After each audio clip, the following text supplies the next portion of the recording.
right now we're living through what people are calling the third golden age of television. Yeah, broadcasters and streaming services are going all out, spending big money on big names. Now, the problem for viewers like myself, there is so much good TV that I don't know how to keep up with it all. KG, I got you covered. I'm learning the art of using fake conversation to stay tuned in, and that's our featured story at the top of the list.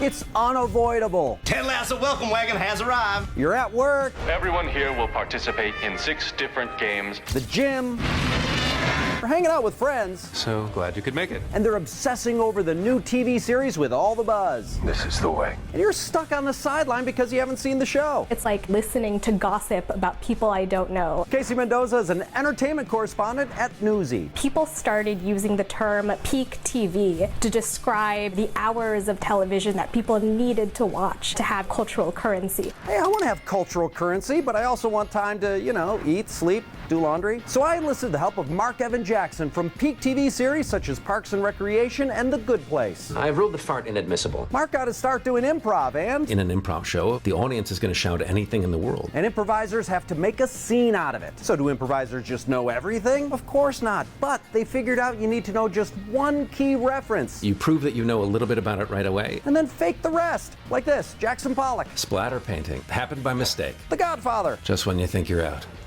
they pull you back in. So it dawned on me, if I know that Game of Thrones has dragons and a big swordy throne, I could pretend I watched it and save myself 70 hours and 14 minutes of binging. That's almost 3 solid days. So today we're saving time by faking conversations about Zeitgeist TV. First, if you never plan to watch the show, spoilers don't matter. So Google the recaps. I read a lot of recaps from fans and critics, and it really helps me figure out what is buzzy, what is being talked about. So I know about their tones, I know about the premise, the plot, the characters, without, having to sit down and spend hours actually watching it. And sometimes all it takes to be the life of the water cooler is to watch one key scene. This Is Us is such a great example because one of the last scenes, Mandy Moore's character is seeing people in her life in a dream. So it gave me almost like a little peek in on the fandom, just to get a sense of what people were talking about. And one scene can be all you need to join a series' ongoing big argument.